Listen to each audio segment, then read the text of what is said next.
جی بروبر. جی السلام علیکم ورحمۃ اللہ وبرکاتہ. جی رفیق بھائی شروع کیجیے. جی اعوذ باللہ من الشیطان الرجیم بسم اللہ الرحمن الرحیم.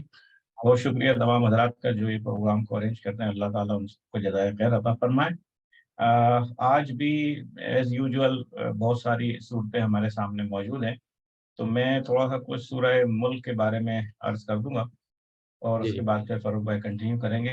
اس صورت کے بارے میں یہ کہا جاتا ہے کہ حضرت عبداللہ ابن عباس رضی اللہ تعالیٰ عنہ عموماً کہتے تھے کہ یہ صورت جو ہے یہ سورۃ المجادلہ ہے. اس کی وجہ یہ ہے کہ یہ سورت جو ہے یہ اس کے اپنے پڑھنے والے کو قبر کے عذاب سے بچانے کے لیے فرشتوں سے لڑائی کرے گی، ان سے حجت کرے گی، ان سے بحث و مباحثہ کرے گی. اسی طرح ایک اور مشہور حدیث ہے جسے تقریباً تمام کتب صحیحہ نے روایت کیا. حضرت ابو ہریرہ رضی اللہ تعالیٰ عنہ سے روایت ہے کہ حضور علیہ الصلوۃ والسلام نے ارشاد فرمایا کہ قرآن کی ایک سورت میں 30 آیتیں ہیں اور وہ جس شخص کی بھی شفاعت کرے گی اس کی مغفرت کر دی جائے گی. اور وہ سورت کون سی؟ فرمایا تبارک الذی. تو یہ اس سورت کی، اور اس کے علاوہ بھی اس کی فضیلت میں کافی ساری چیزیں جو ہے اللہ تعالیٰ نے بیان کی ہیں. اچھا، اب اس میں دو تین جو ہے نا نقطے میں جلدی سے بیان کر دوں. ایک تو اس کے اندر آیت نمبر 2 جو اللہ تعالیٰ نے ارشاد فرمائی کہ الذی خلق الموت والحیات لیبلوکم ایکم احسن عملا، کہ اللہ کی ذات وہ ذات ہے جس نے موت اور زندگی کو پیدا کیا تاکہ تمہاری آزمائش کی جا سکے اور یہ دیکھا جائے کہ تم میں کون نیک اعمال کرتا ہے. اب یہ دیکھیے کہ اس سے پہلے ہم نے ایک آیت مشہور پڑھی تھی کہ وما خلقت الجن والانس الا لیعبدون، کہ ہم نے جن اور انس کو نہیں پیدا کیا مگر اس لیے کہ عبادت، کہ وہ اللہ کی عبادت کی جائے. اور یہاں ارشاد فرمایا ہے کہ موت و حیات کو اس لیے پیدا کیا گیا ہے تاکہ تمہیں آزمائش میں ڈالا جائے اور یہ دیکھا جائے کہ تمہیں کون نیک اعمال کرتا ہے. تو یہ جو نیک اعمال ہیں، جو نیکی کے کام ہیں، جو برائی سے روکنے کے کام ہیں، جو اچھائی کے کام ہیں، یہ عبادت کے یعنی عبادت ایز اے کل ہے. اور یہ جو نیکی کے کام ہیں یہ اس عبادت کا جز ہے جس کے بارے میں ارشاد فرمایا ہے کہ یہ موت و حیات کو جو ہم نے پیدا کیا ہے وہ اس لیے کہ تمہاری آزمائش کریں. اب کوئی پوچھ سکتا ہے بھائی آزمائش اللہ تعالیٰ کو تو پتا ہے کہ کون نیک بنے گا، کون نیک بنے گا، کون نیک نہیں ہوگا. تو یہ آزمائش کا معنی یہ ہے کہ جب انسان کو امتحان سے گزارنے کے بعد رزلٹ دیا جائے گا تو وہ مکر نہیں سکتا. اس لیے فرمایا کہ دیکھیں کہ تمہاری یہ آزمائش ہے، پھر دیکھیں تم میں کون نیک اعمال کرتا ہے. ورنہ جہنم میں ورنہ نیکوں کو جہنم میں، نیکوں کو جنت میں اور گناہگاروں کو جہنم میں ڈالنا اللہ تعالیٰ کے لیے تو ناممکن بات تو نہیں ہے. ظاہر ہے یہ تو قادر مطلق ہے. لیکن یہاں آزمائش اس لیے رکھ دی تاکہ تمام حجت ہو جائے کہ تم اس ایگزام سے گزرے تھے اور تمہیں یہ ساری باتیں بتا دی گئی تھی اور اس کے بعد تم نے اپنا راستہ انتخاب کیا. اب اس جو راستے کا انتخاب کیا اس کا یہ نتیجہ ہے. تو اس میں ایک بات تو یہ ہے. اچھا، دوسری بات، اللہ تعالیٰ نے اس صورت کے اندر اپنی جو ہے وہ سمجھ لیجئے کہ اپنے قادر مطلق ہونے اور اس کائنات کے اکیلے وارث ہونے اور اس کے اندر پائی جانے والی تمام تر صفات کے اظہار کو جو ہے نا اس کے اندر بیان کیا گیا. مثلا اللہ تعالیٰ نے ارشاد فرمایا ہے کہ تم جب اس آسمانوں کو، اس تخلیق کو دیکھو گے تو تم کو کوئی بھی یعنی کوئی فطور اس کے اندر نظر نہیں آئے گا، تمہیں کوئی خرابی اس کے اندر نظر نہیں آئے گی. یہ اللہ تعالیٰ نے یہ چیلنج کر دیا کہ تم یہ زمین، یہ آسمان، یہ ساری چیزوں کو جب دیکھو گے کہ تم دیکھو گے کہ ہر چیز اپنی اپنی جگہ پر بالکل صحیح ہے اور اس میں کوئی خرابی نہیں ہے. اور پھر آخر میں ایک بات بڑی خوبصورت فرمائی کہ ان الذین یخشون ربهم بالغیب لہم مغفرۃ واجر کبیر، کہ وہ لوگ جو ڈرتے ہیں اپنے اللہ سے بغیر اس کو دیکھے ان کے لیے مغفرت ہے اور بڑا اجر ہے. تو یہ جو بغیر دیکھے کا لفظ یہاں لایا گیا ہے نا، آپ دیکھیے اس کا معنی یہ ہے کہ ایک تو انسان کو پتا ہے کہ غلط کیا ہے صحیح کیا ہے، وہ انسان غلط کو غلط کر رہا ہے، صحیح کو صحیح کر رہا ہے. وہ فی نفسہ ہی انسان اچھا ہے تو اچھے کام کر رہا ہے، اور اگر فی نفسہ ہی اس کے اندر برائی پائی جاتی ہے وہ برے کام کر رہا ہے. لیکن مسلمان کے لیے، مومن کے لیے کیا بات ارشاد فرمائیں کہ یہ مومن کی جان یہ ہے کہ اللہ سے ڈرتے ہیں، یعنی بظاہر دنیا میں بھی نیکی کا کام کرتے ہیں اور جب کوئی ان کو دیکھنے والا نہیں ہو تو وہاں بھی وہ نیکی کا ہی کام کرتے ہیں، کیونکہ ان کے پاس خوف خدا ہوتا ہے. ان کو پتا ہوتا ہے کہ اللہ رب العزت کی ذات جو ہے وہ ہمارے کو دیکھ رہی ہے. تو اس لیے اللہ تبارک تعالیٰ نے فرمایا کہ بغیر دیکھے خدا کو، یعنی یہ تصور کی ہے کہ بظاہر تو نہیں دیکھا لیکن یہ جانتے ہیں کہ اللہ تعالیٰ ہمارے کو دیکھ رہا ہے، تو وہ جو ہے وہ نیکی کا کام کرتے ہیں اور اللہ تبارک و تعالیٰ سے ڈرتے ہیں. جی فاروق بھائی. جزاک اللہ رفیق بھائی. اس کے بعد رفیق بھائی سورہ ملک کے بعد سورہ قلم ہے، نون والقلم. اور 2 پوائنٹ میں اس سے لینا چاہوں گا. ایک تو جو اس کی آیت ہے وَإِنَّكَ لَعَلَىٰ خُلُقٍ عَظِيمٍ، آیت نمبر 4، اور بے شک تم اخلاق کے بڑے مرتبے پر ہو. تو نبی کریم کی شان میں جو یہ الفاظ کہے جا رہے ہیں کہ آپ سے بڑا اخلاق والا نہ اس دنیا میں پہلے کبھی آیا ہے نہ آئے گا، اور آپ کا اخلاق جو ہے وہ، یعنی آپ کا اخلاق اس حد تر بلند تھا کہ اپنے اخلاق کی فتح کی بنیاد پر جو ہے وہ آپ نے جو ہے وہ اخلاق کی بنیاد پر جو ہے وہ قریش مکہ اور کفار مکہ کے دل جو ہیں بالآخر جو ہے وہ جیتے. اور خاص طور پہ اس پیرائے میں کہا جا رہا ہے کہ ان ساری صورتوں میں اور اس سے پچھلی صورتوں میں بار بار نبی کریم پہ جو وہ الزام لگاتے تھے کہ تم جو ہے وہ ساحر ہو، تم جادوگر ہو، تم جو ہے وہ کاہن ہو. اس کا جواب جو ہے قرآن یہ دے کر کر رہا ہے کہ وہ تو اخلاق کے بڑے ہی بلند مرتبے پر فائز ہیں. اور اس کی جو بہترین تشریح جو ہے وہ حضرت عائشہ رضی اللہ تعالیٰ عنہ کے قول سے ہوتی ہے کہ کان خلقہ القرآن، کہ قرآن آپ کا اخلاق ہے. یعنی آپ قرآن کی چلتی پھرتی تعبیر ہیں. یعنی آپ نے قرآن میں جو کچھ اللہ نے بیان کیا وہ سب کچھ اپنی زندگی میں آپ صلی اللہ علیہ وسلم نے جو ہے وہ عملاً جو ہے وہ کر کر دکھایا.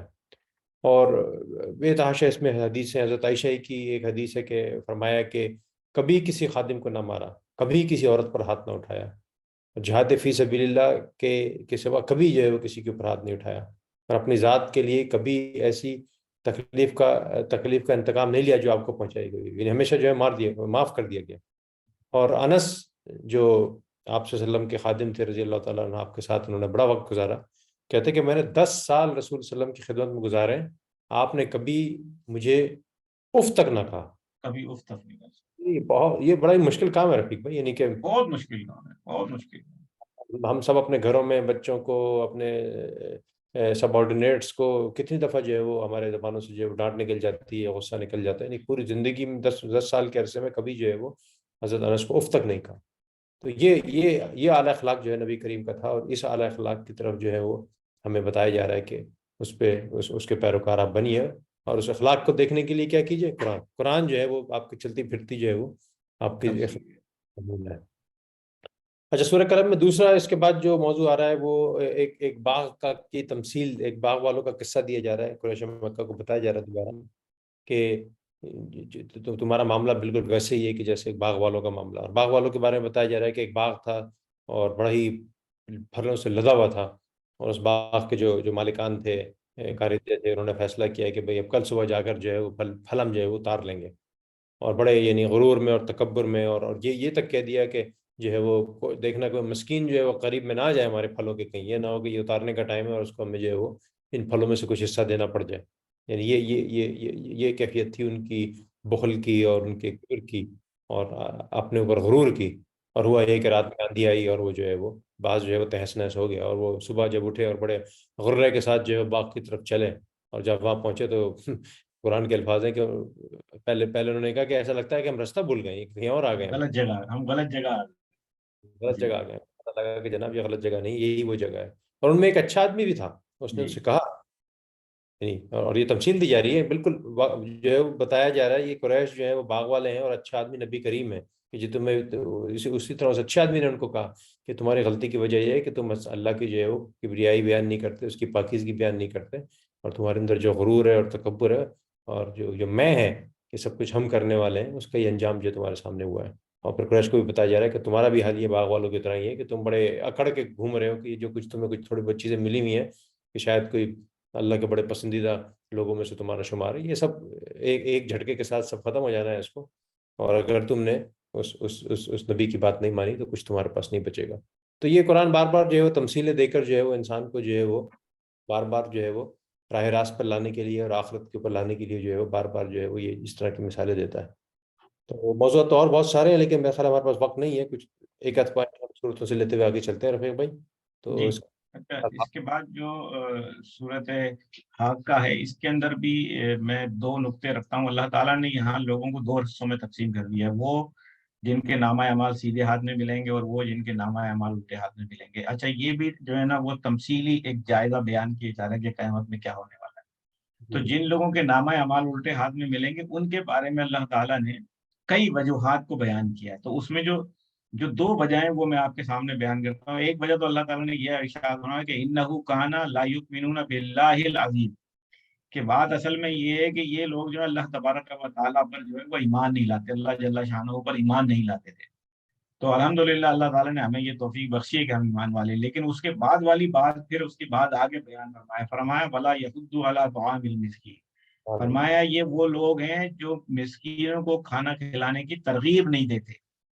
تو یہ بڑی اہم بات ہے کہ آپ یہ دیکھیے کہ براہ راست ایمان کے بعد اللہ تبارک و تعالیٰ نے بالکل یعنی اسٹریٹ فارورڈ جو ہے وہ حقوق العباد کا تذکرہ کر دیا کہ جو مسکین، جو بھوکے ہیں، جن کو کھانا نہیں ہے، یا جن کو اللہ تعالیٰ کی طرف سے اتنا کچھ ملا نہیں ہے، یا اللہ تبارک و تعالیٰ کی نعمتیں ان پر نہیں ملی ہوئی ہیں، تو ہمارا کام یہ ہے کہ مسلمان ہونے کے بعد جو ہے وہ ہم اس پر عمل کریں اور مسکین کو، لوگوں کو، بھوکوں کو کھانا کھلائیں. اس سلسلے میں حضرت ابو دردہ رضی اللہ تعالیٰ عنہ کے بارے میں مشہور ہے کہ جب سالن بناتے ہیں تو اپنی بیوی سے کہتے ہیں کہ تم سالن کے اندر شوربہ زیادہ کر دو تاکہ پھر میں یہ کھانا جو ہے مسکینوں کو بھی کھلا دوں. اور وہ آگے بھی ایک اور حدیث میں ان کے بارے میں موجود ہے کہ اللہ تبارک و تعالیٰ نے جب یہ آیت بیان کی تو کہتے ہیں کہ اللہ نے ہمیں آدھے عذاب سے تو بچا لیا کہ ہم ایمان والے ہیں. سبحان اللہ. اب اپنی بیوی کو کہتے ہیں کہ تم مسکینوں کو کھانا کھلانے کی ترغیب کرو، مسکینوں کو کھانا کھلاؤ تاکہ اللہ رب العزت جو ہے وہ ہماری مکمل طور پہ بخشش کر دے. اور وہ اس آیت کو بیان کرتے تھے کہ اللہ تبارک و تعالیٰ نے جو ہے وہ ہمیں مسلمان کر کے تو اس عذاب سے بچا لیا، لیکن اب ہمارا کام یہ ہے کہ ہم مسکینوں کو کھانا کھلائیں. اچھا، اس کی آخری ایک آیت کے اندر اللہ تبارک و تعالیٰ نے جو ارشاد فرمایا کہ وَسَبِّحْ بِاسْمِ رَبِّكَ الْعَظِيمِ، کہ بے شک اے نبی آپ تسبیح بیان کیا کرو اپنے رب عظیم کے نام کی. تو جب یہ آیت نازل ہوئی تو پیغمبر اسلام صلی اللہ علیہ وسلم نے صحابہ اکرام کو حکم دیا کہ تم اپنے رکوع میں سبحان ربی العالی، سبحان ربی العظیم اور سبحان ربی العالی کی جو تسبیح اللہ تعالیٰ نے رکوع اور سجود میں رکھی تو یہ دو آیتوں کی وجہ سے رکھی. ایک تو یہ والی آیت تھی سبحان ربی العظیم، اور پھر ایک اور آیت نازل ہوئی سبح باسم ربک العالی، کہ اپنے رب کے نام کی تسبیح بیان کرو کہ جو اعلیٰ ہے، جو رب اعلیٰ ہے، جو سب سے زیادہ بلند مرتبے والا ہے. تو جب یہ دو آیتیں نازل ہوئی تو پیغمبر اسلام صلی اللہ علیہ وسلم نے رکوع اور سجود میں ان کو پڑھنے کا حکم جاری کر دیا، جو آج تک جاری و ساری ہے. تو یہ بتایا جا رہا ہے کہ اللہ رب العزت نے جو کچھ ہمیں دیا ہے اس کے بعد یہ ہم پر لازم ہے کہ اس کے دیے ہوئے کے لیے اس کی پاکی کا بیان کریں، اس کی تسبیح کو بیان کریں، اور اس کی جو ہے وہ اوصاف حمیدہ کا جو ہے وہ بیان کرتے رہیں اپنی تمام عبادات میں اور ویسے بھی. یہ فرق ہے. جی. اچھا رفیق بھائی، میں بھی یہی بہت غور کر رہا تھا کہ جو آخری پارے، مطلب یہ جو دو تین سپارے ہیں، ان میں کثرت کے ساتھ جو ہے وہ ایک تو آخرت، قیامت، جنت، دوزخ، وہاں جانے والے، دائیں ہاتھ والے، بائیں ہاتھ والے، ان کے خصوصیات، ان کا تذکرہ بہت کثرت سے ہو رہا ہے. بہت کثرت سے، بالکل صحیح بات. جو بات رکھی نا، آپ حیران ہوں گے کہ ان میں سے آلموسٹ ہر صورت میں جو ہے وہ یہی بات بار بار آ رہی ہے کہ مسکین کو کھانا کھلاؤ، سائل کو کھانا کھلاؤ. اور اکثر صورتوں میں جو ہے وہ یہ موضوع بار بار جو ہے وہ آئے گا. میں سورہ معارج میں دیکھ رہا تھا کہ اس میں پھر یہ موضوع آتا ہے اس میں بھی آتا ہے. بالکل صحیح بات. انسان کے اندر پھر دوبارہ یہ موضوع ہے جس پہ ہم بات کریں گے آگے چل کر. تو جو سورہ معارج ہے، جس طرح میں نے کہا کہ اس میں بھی آخرت کا تذکرہ کیا جا رہا ہے، اور اس میں بڑے یعنی بڑے حیرت انگیز انداز میں جو ہے وہ رفیق بھائی منظر کشی کی جا رہی ہے آخرت کی. اور کہا جا رہا ہے کہ ولا یسأل حمیم حمیما، اور کوئی جگری دوست اپنے جگری دوست کو نہ پوچھے گا اس دن، یعنی کیا نفس. اور پھر آگے کہا جا رہا ہے کہ حالانکہ وہ ایک دوسرے کو دکھائے جائیں گے، اور مجرم اس دن کیا کہیں گے، مطلب یعنی اس دن جا کے احساس ہوگا کہ اب پچھتائے کیا ہوت. کہ مجرم اس دن کہے گا کہ بھائی مجھے عذاب سے بچانے کے لیے میری اولاد، میرے بیوی، میرے بھائی، میرے ان سب کو فدیہ لے لو. کسی طرح جو ہے وہ میرے گناہوں کو کم کر دو، میری جان بخشی کر دو، اور روح زمین کے سب لوگوں کو فدیہ کر دو گے. تو قرآن کہتا ہے، اللہ کہتا ہے کہ تو بھی جو ہے اب یہ تدبیر تمہارے کام آنے والی نہیں ہے. اب یہ بڑی غیر معمولی بات ہے یہ، کہ یہ اب ٹائم گزر چکا ہے. وہ جب وقت آپ نے کچھ نہیں کیا، اب چاہے، اور انسان کا عالم یہ ہوگا کہ اس دن جو ہے وہ پریشانی کے عالم میں آدمی ہر چیز جو ہے وہ یعنی قریب ترین محبت کرنے والے سارے لوگوں گنوا دیا اس کے اندر. تو سب کو کہے گا کہ یہ تو کسی طرح جو ہے مجھے آخرت کے عذاب سے بچا دو. لیکن وہ وقت جو ہے وہ اچھا بچنے کے لیے بھی کچھ چیزیں جس پر ہمارے میں بتائی گئی ہیں. اچھا، مختلف انداز میں یہ ہم پہلے ڈسکس کر چکے ہیں. سورہ مومنون میں صفات المومنین کے اندر بھی کچھ یہ آئی تھی. قرآن کے اندر جو رحمان کے بندوں کی صفات تھی اس کے اندر بھی یہ صفات آئی تھی. مطلب تھوڑی تھوڑی قرآن کی خوبی ہے کہ وہ بار بار جو ہے وہ تکرار کے ساتھ جو ہے وہ چیزوں کو جو ہے وہ ریمائنڈ کراتا ہے کہ خوبیاں کیا ہیں. تو پھر یہاں یہ بتا رہا ہے کہ ایک طرف تو عالم یہ ہوگا کہ نفس نفسی ہوگی، اس نفس نفسی کے بچنے کا طریقہ کیا ہے. تو یہ یعنی اس طریقے سے بچنے کے لیے جو لسٹ یہاں بتائے گی کہ الا المصلین، کہ مگر وہ لوگ جو نماز پڑھنے نماز والے. پڑھتے ہیں. آپ کو یہ 9 چیزیں گنواؤں گا رفیق بھائی، اور آپ حیران ہوں گے 9 میں سے 3 دفعہ نماز کا ذکر کیا جا رہا ہے. جی آغاز ختم بھی نماز سے، الا المصلین سے آغاز ہو رہا ہے کہ جو نماز پڑھنے والے ہیں. اور پھر اس کے ساتھ کہا گیا نہ صرف نماز پڑھنے والے، نماز کے پابند ہیں، صلاتہم دائم. ٹھیک ہے. پھر کہا جا رہا ہے کہ اموالہم حق معلوم للسائل والمحروم، وہی بات جو بھی آپ نے کہی کہ سائل اور محروم کا جو ہے وہ کا حق جو ہے وہ اپنے مال میں سے ضرور رکھتے ہیں. اور پھر جو ہے وہ روز جزا پر جو ہے وہ بالکل یصدقون بیوم الدین، اور والذین هم من عذاب ربهم مشفقون، کے عذاب سے ڈرتے ہیں، روز غیب پہ جو ہے وہ ان کا مکمل یقین ہوتا ہے. اور پھر وہی جس طرح سورہ مومنون میں اور سورہ فرقان دونوں میں یہ بات آئی کہ پھر اپنی جو ہے وہ شرمگاہوں کی حفاظت کرتے ہیں. اور جو ہے وہ پھر اس کے بعد جو کہا گیا کہ عہد کی اور امانت کے پاسدار ہوتے ہیں. یہ 2 چیزیں بتائی گئی ہیں کہ امانت اور عہد کا تذکرہ کیا گیا ہے. اور شہادت بار بار کہی گئی کہ اپنے گواہیوں میں راز باز ہوتے ہیں. کہ ایک تو یہ کہ گواہی دیتے ہوئے ڈرتے نہیں ہیں، اور جو گواہی دیتے ہیں ہمیشہ جو ہے وہ سچی گواہی دیتے ہیں. اور پھر نماز سے دوبارہ اختتام ہو رہا ہے کہ ہم علی صلاتہم یحافظون، کے نمازوں کی حفاظت کرتے ہیں. یعنی نماز پڑھتے ہیں، پابندی کرتے ہیں، اور پھر آخر میں کہا گیا حفاظت کے ساتھ جو ہے نمازیں پڑھتے ہیں. تو یہ وہ خوبیاں بتائی گئی کہ اگر یہ آپ اپنی خوبیاں اپنائیں گے، اور وہ بات جو ہے مسکین یتیم کی پھر آ گئی کہ مال جونت جونت کے نہیں رکھیں گے، لوگوں میں دیں گے، تو پھر اس روز جو ہے وہ یہ چیزیں آدمی کو بچائیں گی. تو آپ غور کریں فاروق بھائی، بڑی اہم بات ہے کہ یہ جو 9 باتیں بیان کی نا، اس کے شروع میں بھی نماز ہے، آخر میں بھی نماز ہے. میں کہہ رہا ہوں نماز یہ ٹیکنیکل مسئلہ کیوں ہے یہاں پہ؟ یہ کیوں ہے؟ اس لیے کہ جب لوگ مسجد جانا شروع کرتے ہیں، نماز پڑھنا شروع کرتے ہیں، تو کچھ عرصے بعد خیال آتا ہے کہ اس کا ترجمہ بھی پڑھیں، اس کو سمجھے بھی کیا ہے. تو بیسیکلی نماز کیا ہے؟ 5 وقت کی جو نماز ہے، بیسیکلی یہ آپ کو انٹروڈیوس کرتی ہے کہ اللہ رب العزت کی ذات ہم سے چاہتی کیا ہے، ہم پر کیا فرائض ادا کیا جائیں.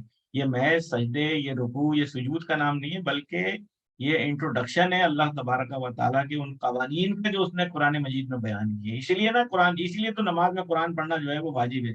چاہے اکیلے پڑھو چاہے جماعت کے ساتھ پڑھو، وہ واجب کر دیا گیا ہے، کیونکہ یہ انٹروڈیوس کرے گا آپ کو. اسی لیے ساری باتیں بیان کر کے شروع اور آخر میں نماز کا تذکرہ کر دی، کیونکہ اللہ تو سیکھیں گے آپ اس کو جب آپ پڑھنے جائیں گے. بالکل بالکل. سورہ نوح اس کے بعد رفیق بھائی.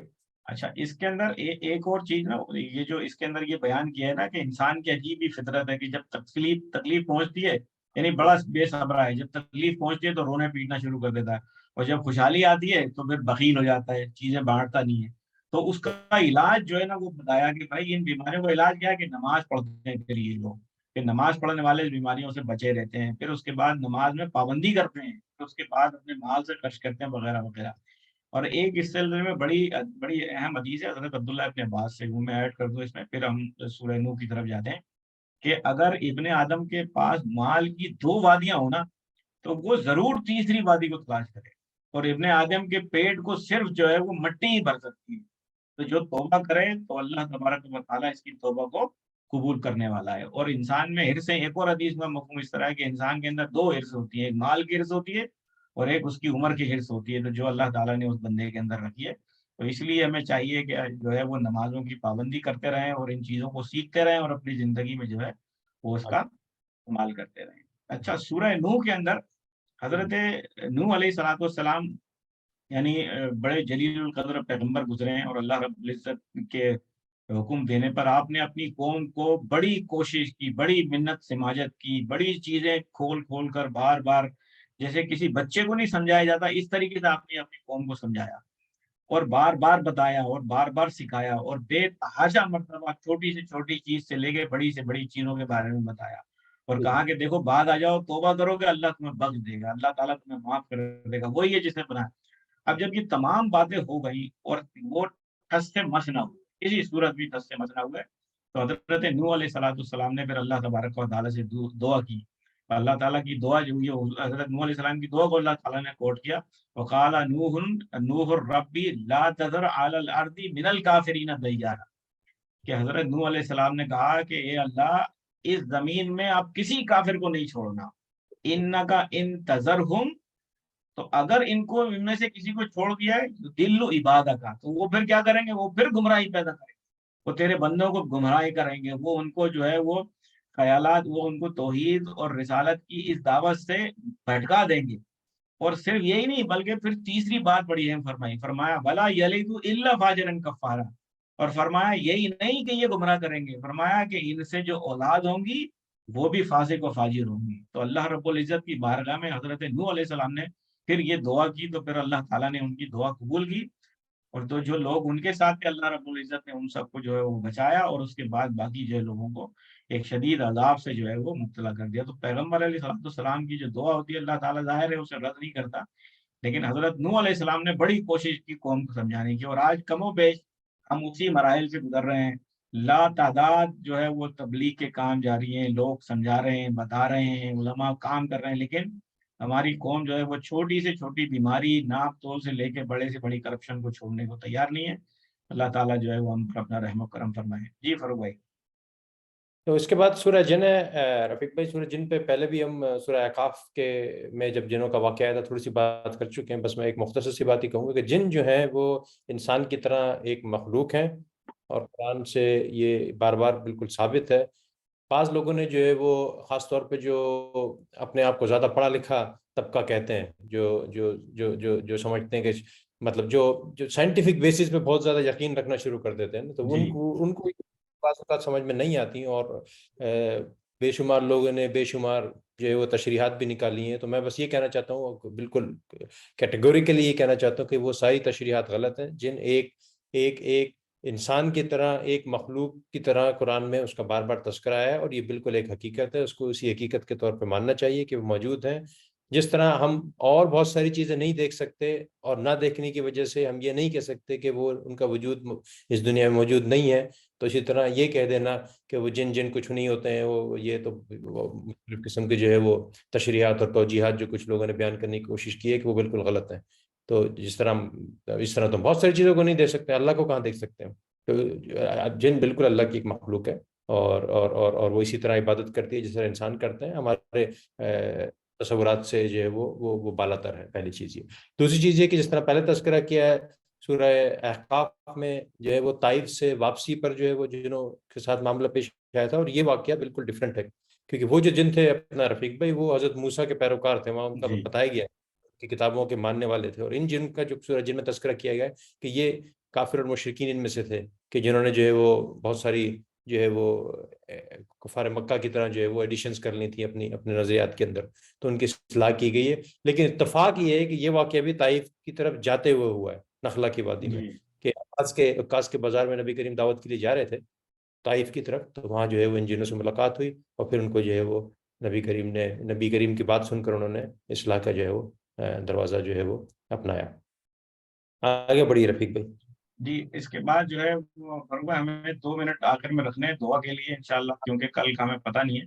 سورہ مزمل کے بارے میں بس ایک مختصر سی بات عرض کر دوں کہ رسالت مآب صلی اللہ علیہ وسلم اللہ رب العزت کی بڑی عبادت کیا کرتے تھے، اور تہجد گزار تھے، اور یہ نماز ایسی تھی کہ جو مفسرین کی اکثریت کے مطابق رسالت مآب صلی اللہ علیہ وسلم پر یہ تہجد کی نماز فرض تھی، اور آپ صلی اللہ علیہ وسلم بڑی تکلیف کے ساتھ لیکن اللہ کی عبادت کو نہیں چھوڑتے تھے۔